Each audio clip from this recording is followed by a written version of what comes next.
Est-il possible de tenir le Créateur de l'univers dans tes mains, de l'inviter au centre même de ton être et pourtant de rester complètement mort à l'intérieur?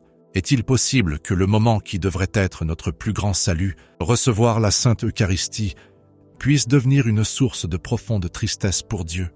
Nous pensons souvent à la Sainte Communion comme à un simple rituel, une habitude hebdomadaire ou peut-être juste un symbole. Mais Sainte Faustine Kowalska, la secrétaire de la Divine Miséricorde, a reçu un aperçu terrifiant et magnifique de la réalité invisible de ce qui se passe réellement à l'autel. Elle a vu l'état spirituel des âmes alors qu'elle s'approchait du calice. Elle a vu la différence entre un cœur qui est un jardin de vie et un cœur qui est un tombeau froid et sombre. Dans son petit journal, spécifiquement dans les entrées Guiadran 147 et 1385, Jésus a levé le voile. Il a révélé un secret qui devrait faire trembler chacun de nous d'une sainte crainte et nous faire brûler d'un amour renouvelé. Il a décrit l'âme morte, la personne qui le reçoit sans amour, sans grâce et sans vie. Et il a décrit l'agonie d'entrer dans un tel cœur. Mais il a aussi révélé le remède. Il a révélé la puissance époustouflante d'une seule communion digne. Aujourd'hui, nous partons en mission de sauvetage pour nos propres âmes.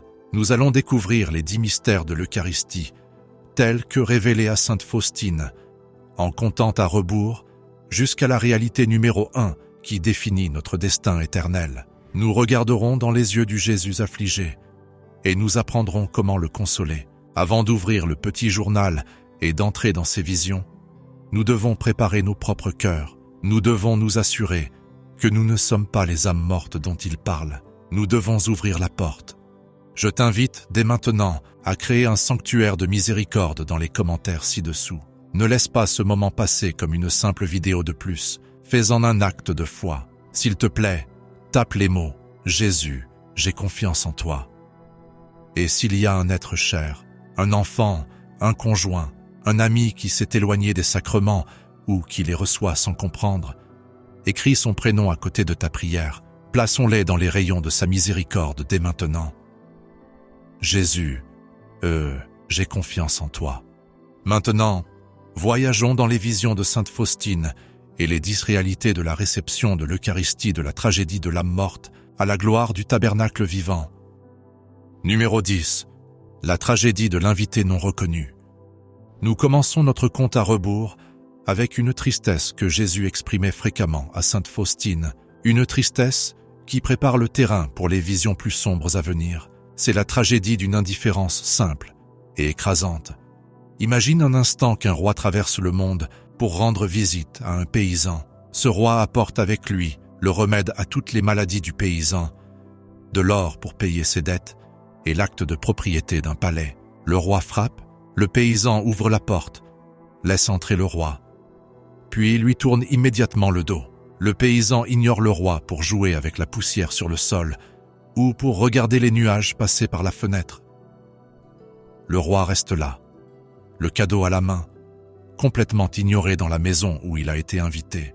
Jésus a dit à Sainte Faustine dans l'entrée 447 du petit journal « Oh, comme il m'est douloureux que les âmes s'unissent si rarement à moi dans la Sainte Communion. J'attends les âmes et elles sont indifférentes envers moi. C'est la première étape de l'âme morte. Ce n'est pas encore la haine de Dieu, mais c'est la froideur d'un cœur qui a perdu son émerveillement. Jésus s'écrie « Je les aime tendrement et sincèrement, et elles se méfient de moi. Je veux les combler de mes grâces, et elles ne veulent pas les accepter. » Nous devons nous demander, allons-nous à la messe par habitude? Remontons-nous l'allée en regardant nos montres, en pensant au déjeuner, ou en jugeant les vêtements de la personne sur le banc devant nous? Jésus nous parle à travers Faustine, avec une voix pleine de mélancolie. Elle me traite comme un objet mort, alors que mon cœur est plein d'amour et de miséricorde. C'est le premier avertissement. Lorsque nous traitons le Dieu vivant comme un objet mort, nous commençons à endormir nos propres âmes. Nous cessons de voir le miracle, et quand nous cessons de voir le miracle, nous courons le danger de marcher dans le feu, sans même nous en rendre compte. L'indifférence du monde moderne est le terreau du sacrilège qui brise le cœur du Christ. Nous ne recevons pas simplement du pain, nous recevons une personne qui est follement amoureuse de nous et qui a le cœur brisé lorsque nous le traitons comme un meuble dans nos vies. Numéro 9. La vision de la coupe vide. À mesure que nous entrons plus profondément dans les révélations données à sainte Faustine, l'imagerie devient plus spécifique et plus exigeante. Jésus ne se plaint pas seulement d'indifférence, il explique pourquoi l'âme indifférente est un endroit si douloureux pour lui. Il utilise l'image de la faim et de la nourriture, mais ce n'est pas nous qui avons faim dans cette vision. C'est Dieu. Cela semble impossible. Comment le Créateur, qui n'a besoin de rien, peut-il avoir faim? Il a faim de notre amour, il a faim de notre attention. Lorsque nous recevons l'Eucharistie, nous sommes censés le nourrir de notre adoration, tout comme il nous nourrit de son corps et de son sang. C'est un échange mutuel de vie. Mais écoute la tristesse dans sa voix, dans l'entrée 1385 du petit journal. J'entre dans certains cœurs, mais je n'y trouve aucune nourriture. Imagine entrer dans une maison où tu es attendu. Tu es l'invité d'honneur, mais la table est vide, le foyer est froid. L'hôte te regarde avec des yeux vides. Il n'y a rien là pour toi. Lorsque Jésus entre dans une âme distraite, mondaine ou tiède, il cherche la nourriture de notre affection. Il cherche un petit acte de foi. Il cherche une prière qui dit « Seigneur, je ne suis pas digne, mais je t'aime. » Mais dans l'âme morte, ou même l'âme tiède, il ne trouve rien. Il dit « Je ne trouve aucune nourriture. » Cette vision nous met au défi d'examiner la préparation que nous faisons avant la messe. Jeûnons-nous non seulement de nourriture, mais aussi de bruit? Préparons-nous un repas de prière pour Jésus, ou lui offrons-nous une table vide? Sainte Faustine passait souvent le temps avant la messe à orner son cœur d'actes d'amour, spécifiquement pour que, lorsque Jésus arriverait dans l'Eucharistie, il trouve un festin d'affection l'attendant. Elle était terrifiée à l'idée que Jésus vienne à elle et trouve son cœur vide. Nous devons réaliser que l'Eucharistie est une relation à double sens. Si nous le recevons, mais ne lui donnons rien de nous-mêmes, ni confiance, ni amour, ni abandon, nous le laissons affamer au milieu de nos âmes. Numéro 8. La réalité de l'objet mort. Ici, l'avertissement de Jésus devient plus tranchant. Nous passons du cœur vide au cœur qui comprend fondamentalement mal qui il est. C'est la vision de l'objet mort. Dans notre monde moderne, nous sommes entourés de choses. Nous utilisons nos téléphones, nous conduisons nos voitures, nous mangeons notre nourriture. Ce sont des objets. Ils n'ont pas de sentiments, ils n'ont pas de conscience. Nous les utilisons et les rangeons. Jésus a explicitement averti sainte Faustine que beaucoup d'âmes le traitent exactement comme cela dans l'Eucharistie. Il a dit « Elle me traite comme un objet mort ». Cela touche au cœur de la crise de la foi que nous voyons aujourd'hui. Si tu croyais vraiment que l'hostie était le cœur battant de Dieu, le même cœur qui a cessé de battre sur la croix et a recommencé à battre à la résurrection, la manipulerais-tu avec désinvolture? La recevrais-tu avec un péché sur la conscience? La mentalité de l'objet mort est un aveuglement spirituel. C'est une callosité qui se forme sur les yeux de l'âme. Lorsque nous perdons le sens du sacré, nous commençons à manipuler les choses saintes avec des mains profanes. Sainte Faustine a vu que cette attitude inflige un type de douleur spécifique à Jésus. C'est la douleur d'être déshumanisé par sa propre création. Lui, qui est la source de toute vie, est traité comme une chose. Pense aux fois où nous nous sommes précipités hors de l'Église immédiatement après avoir reçu la communion, traitant le sacrement comme une pilule que nous avalons pour porter chance, plutôt que comme une personne que nous avons invitée. C'est le traiter comme un objet.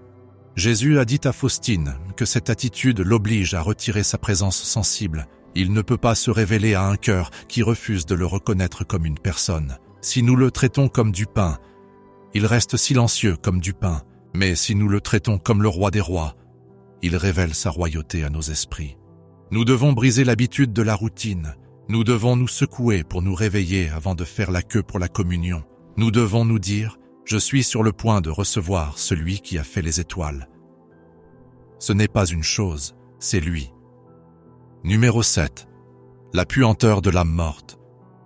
Nous arrivons maintenant à l'imagerie la plus terrifiante que sainte Faustine ait enregistrée concernant l'Eucharistie. Nous devons parler de l'âme morte, au sens littéral du péché mortel. L'Église enseigne que recevoir la Sainte Communion en état de péché mortel est un sacrilège. C'est, selon les mots de saint Paul, manger et boire sa propre condamnation. Mais sainte Faustine n'a pas seulement entendu la théologie. Elle en a fait l'expérience sensorielle à travers les yeux de Jésus. Dans l'entrée 1447 du Petit Journal, Jésus décrit ce qu'il rencontre lorsqu'il entre dans un cœur rempli de graves péchés, non repentis. Il ne mâche pas ses mots. Il dit « Dans une telle âme, je trouve la puanteur du péché. » Nous pensons souvent au péché comme à une violation légale, une infraction à une règle.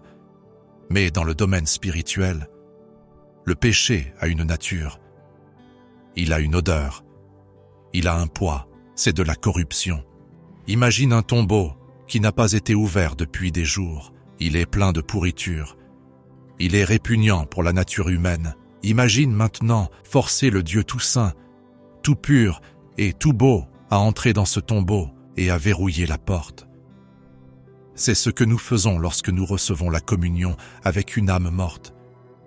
Nous forçons la pureté au milieu de la corruption. Jésus dit à Faustine « Je ne peux supporter d'être dans un tel cœur. Ce n'est pas parce qu'il manque de miséricorde. Sa miséricorde est infinie.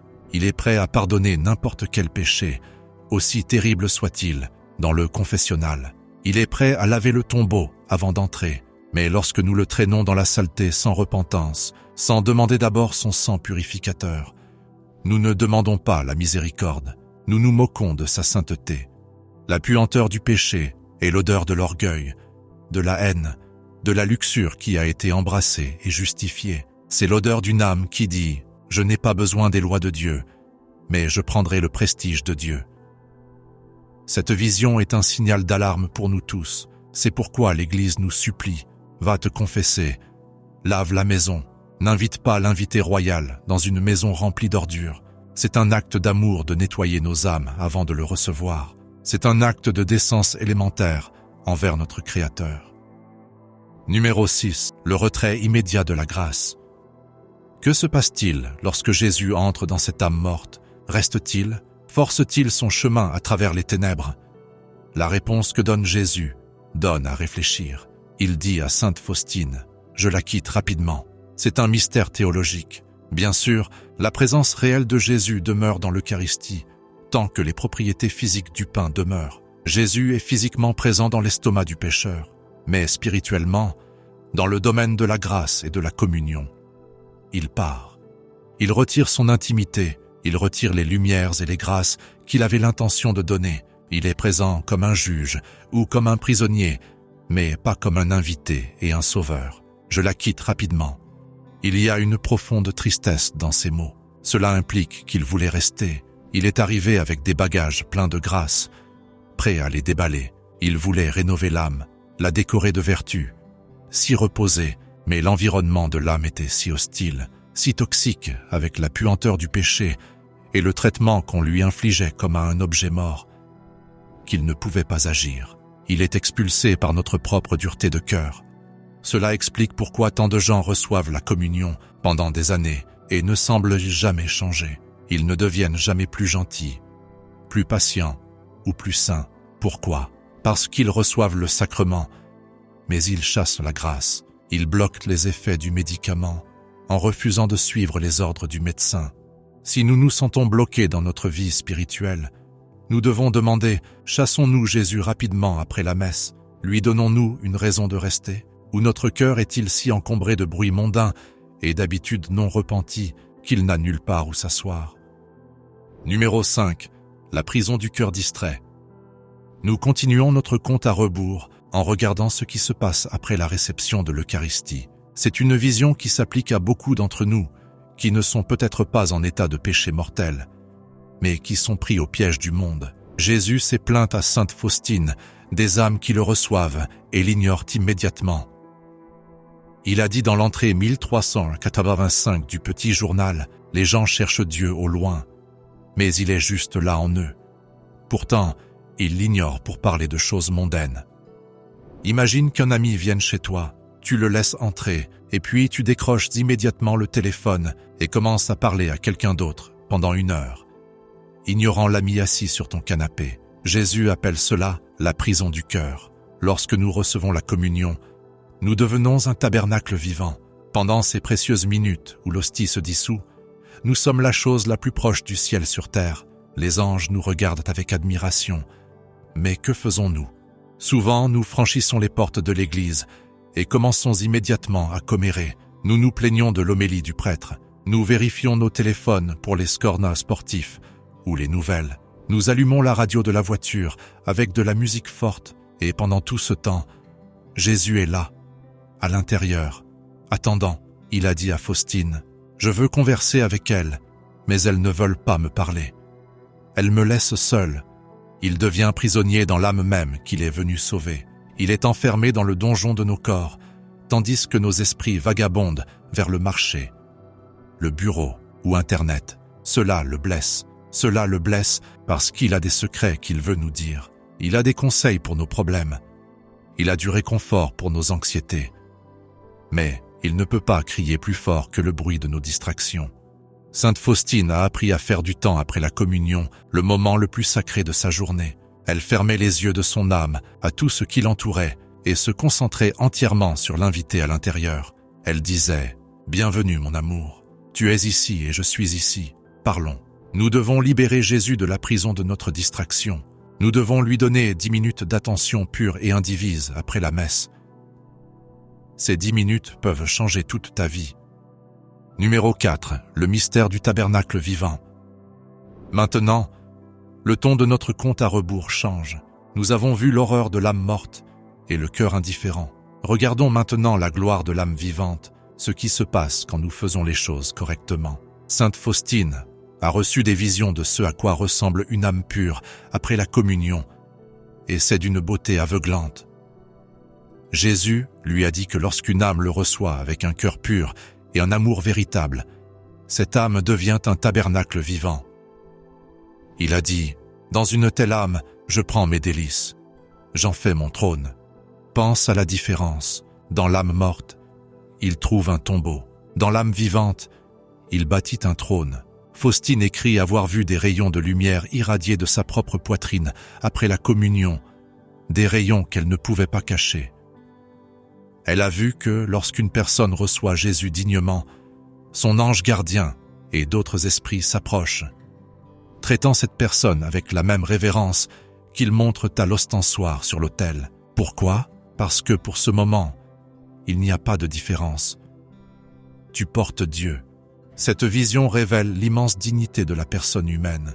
Nous avons été créés pour être des porteurs de divinité. Lorsque tu reçois l'Eucharistie en état de grâce, tu es plus puissant que les étoiles. Tu es un vase de la lumière incréée. Si nous comprenions vraiment cela, nous aurions peur de pécher. Nous aurions peur de ternir un vase aussi magnifique. Nous marcherions avec dignité. Nous parlerions avec gentillesse. Comment une langue qui vient de tenir le corps du Christ peut-elle prononcer des paroles de malice ou de médisance? Le tabernacle vivant est le plan de Dieu pour toi. Il veut transformer ton cœur en un palais où il peut se reposer et régner. Et la clé de cette transformation est simple, pureté de cœur et d'intention. Numéro 3. L'envie des anges. Cette réalité est si profonde que sainte Faustine la mentionne avec un sentiment d'émerveillement. C'est la réalisation que dans l'acte de la Sainte Communion, nous possédons quelque chose que même les séraphins et les chérubins, les anges les plus élevés du ciel, ne possèdent pas. Les anges peuvent adorer Dieu, ils peuvent voir Dieu, ils peuvent aimer Dieu, mais ils ne peuvent pas recevoir Dieu. Ils ne peuvent pas le consommer, ils ne peuvent pas avoir son corps et son sang se mêlant à leur propre nature. Cette union est un don réservé exclusivement à l'humanité. Sainte Faustine a écrit que si les anges pouvaient être capables d'envie, ils nous envieraient pour 2 choses. Premièrement, pour la capacité de souffrir pour le Christ, et deuxièmement, pour la Sainte Communion. Lorsque nous approchons de l'autel, nous faisons quelque chose que le plus puissant archange ne peut pas faire. Nous nous unissons au Créateur, dans un lien de chair et de sang. Cela devrait nous faire honte de notre indifférence. Imagine un ange regardant un être humain s'approcher de l'autel. L'ange voit les cieux s'ouvrir et le Créateur descendre. Puis l'ange voit l'humain avoir l'air ennuyé, distrait ou agacé. comme les cieux doivent pleurer devant notre aveuglement. On nous donne le pain des anges, pourtant souvent nous le traitons comme des miettes ordinaires. Sainte Faustine nous appelle à nous éveiller à notre privilège. Lorsque tu t'avances dans la file de communion, tu marches là où les anges craignent de marcher. Tu entres dans le sein des saints. Laisse cette connaissance dépouiller ton attitude désinvolte. Laisse-la te remplir d'un saint tremblement.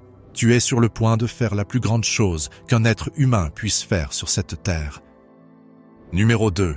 Le secret du trône de miséricorde. Nous approchons de la fin de notre compte à rebours. Nous avons vu la tragédie de l'âme morte et la gloire de l'âme vivante. Mais, et si tu te sens indigne? Et si tu as l'impression que ton cœur est un désordre, même s'il n'est pas un tombeau? Ici réside le grand secret de la miséricorde divine que Jésus a révélé à Faustine. Il lui a dit que l'Eucharistie n'est pas un prix pour les parfaits, c'est un remède pour les malades. Mais, et c'est la distinction cruciale, c'est un remède qui doit être pris avec confiance et repentance. Jésus lui a dit, « Ma fille, nommez pas la Sainte Communion, à moins que tu ne saches bien que tu as chuté gravement. Les distractions et les doutes ne sont pas un obstacle. Il veut que nous venions à lui. Il nous désire ardemment. Il a révélé que lorsqu'une âme s'approche de lui avec humilité, reconnaissant sa faiblesse, mais ayant confiance en son amour, il accomplit un miracle. Il restaure ce qui est brisé.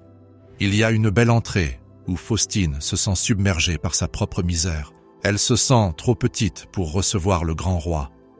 Et Jésus lui répond, « Plus tu es misérable, plus tu as droit à ma miséricorde. » C'est le trône de miséricorde. Lorsque nous recevons la communion, nous plaçons notre misère sur sa miséricorde. Les étincelles de nos péchés, péchés véniels et imperfections, tombent dans l'océan de sa miséricorde et s'éteignent. Mais cela nécessite l'attitude de l'âme vivante. Cela nécessite que nous disions, « Seigneur, je suis faible, mais tu es fort. Je suis vide, alors remplis-moi. » C'est différent de l'âme morte qui dit, « Je m'en fiche. » L'âme vivante dit, « Cela m'importe, mais je ne peux pas le faire seul. » Jésus transforme le cœur humble. Il répare les fissures. Il réchauffe la froideur.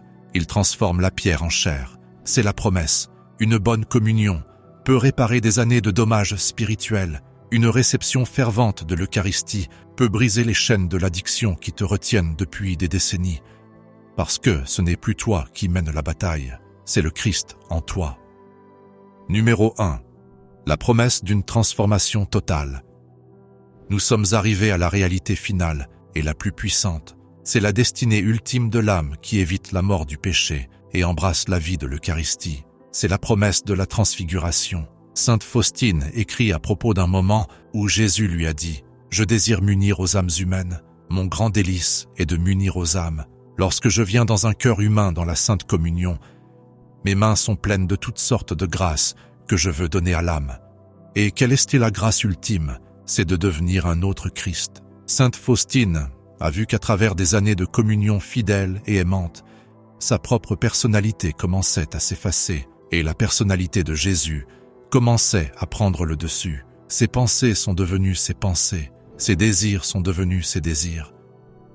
Son amour est devenu son amour. C'est le but, pas juste d'être une bonne personne, mais d'être un porteur de la vie divine. Jésus a promis que ceux qui mangent sa chair et boivent son sang demeurent en lui. Cette demeure est une transformation totale. Imagine un morceau de fer jeté dans un feu. Au début, le fer est froid et noir. Mais à mesure qu'il reste dans le feu, il commence à rougeoyer. Il devient chaud. Il émet de la lumière. Il devient comme le feu, même s'il est toujours du fer. C'est ce qui arrive à l'âme vivante dans l'Eucharistie. Nous sommes le fer. Jésus est le feu. Si nous sommes morts, froids et résistants, couverts de l'argile du péché, le feu ne peut pas entrer en nous. Mais si nous sommes propres et ouverts, nous prenons les propriétés de Dieu. Nous devenons patients là où nous étions en colère. Nous devenons généreux là où nous étions égoïstes. Nous devenons courageux là où nous étions craintifs. C'est la réalité horrifiante inversée. L'horreur de l'âme morte est qu'elle manque cette gloire. L'âme morte choisit les ténèbres du tombeau plutôt que le feu du Dieu vivant. Le choix t'appartient. Mes chers amis, Compagnons de voyage sur cette route vers l'éternité, les visions de Sainte Faustine nous laissent face à un choix radical. Chaque fois que nous allons à la messe, nous nous tenons à un carrefour. Un chemin mène à l'âme morte. C'est le chemin de la routine, de l'indifférence, du péché non confessé, du traitement de Dieu comme un objet mort. C'est un chemin qui cause de la douleur à Jésus et laisse nos propres âmes affamées et froides, pleines de la puanteur du monde. L'autre chemin mène au tabernacle vivant. C'est le chemin de la préparation. C'est le chemin de la confession avant la communion. C'est le chemin de parler à Jésus après la messe. C'est le chemin de la confiance qu'il est vraiment là. Jésus a dit à Sainte Faustine, « Je suis à toi et tu es à moi. » Il veut être tien. Il veut entrer dans ta vie, non comme un juge, mais comme un sauveur. Il veut trouver de la nourriture dans ton cœur, la nourriture de ton amour. Alors, que feras-tu ce dimanche prochain? Lui offriras-tu un tombeau ou lui offriras-tu un trône? Application pratique. Comment se préparer? Pour s'assurer que nous ne tombions jamais dans la tragédie de l'âme morte, voici un plan simple en 3 parties, inspiré par Sainte Faustine. 1. L'examen. Avant même de partir pour l'église, demande-toi, y a-t-il un péché grave sur ma conscience? Si la réponse est oui, ne reçois pas. Va d'abord te confesser. Il n'y a pas de honte à attendre, il n'y a que de l'honneur à respecter le Seigneur. Si tu ne peux pas aller te confesser, fais une communion spirituelle et désire-le avec des larmes. Il te bénira pour ta révérence. 2. L'invitation.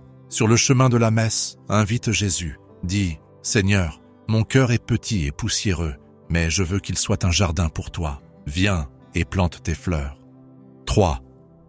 La conversation. Après la messe, ne te précipite pas, reste 5 minutes, ferme les yeux, imagine, le assis au centre de ton cœur. Dis-lui, « Jésus, tu es ici, je t'aime, que veux-tu me dire ?» Et ensuite écoute. Si tu fais cela, tu ne seras jamais un objet mort, tu seras une flamme vivante, tu seras la consolation du cœur de Jésus. Une prière finale d'abandon. Terminons cette mission de sauvetage avec une prière d'abandon total, demandant à Jésus de raviver toute partie de nos âmes qui est morte. Seigneur Jésus, pain de vie, je suis désolé pour les fois où je t'ai traité comme un objet mort. Je suis désolé pour les fois où je t'ai reçu avec un cœur froid et indifférent. Je suis désolé pour les fois où je t'ai laissé seul dans la prison de mon âme pendant que je poursuivais le monde. Lave-moi avec ton sang précieux. Fais de mon cœur un tabernacle vivant. Ne trouve pas la puanteur du péché en moi, mais le parfum de la repentance. Je t'invite à entrer. Je te donne la permission de me changer. Embrase-moi de ton amour. Jésus, j'ai confiance en toi. Jésus, j'ai confiance en toi. Jésus, j'ai confiance en toi. Si ce message a touché ton âme, si tu sens l'appel à t'éveiller du sommeil de l'âme morte, partage ce message avec quelqu'un d'autre. Tu ne sais jamais quelle âme attend cette bouée de sauvetage. Que la miséricorde divine de Dieu inonde ton cœur et que chaque communion que tu recevras à partir de ce jour soit un avant-goût du ciel. Que Dieu te bénisse.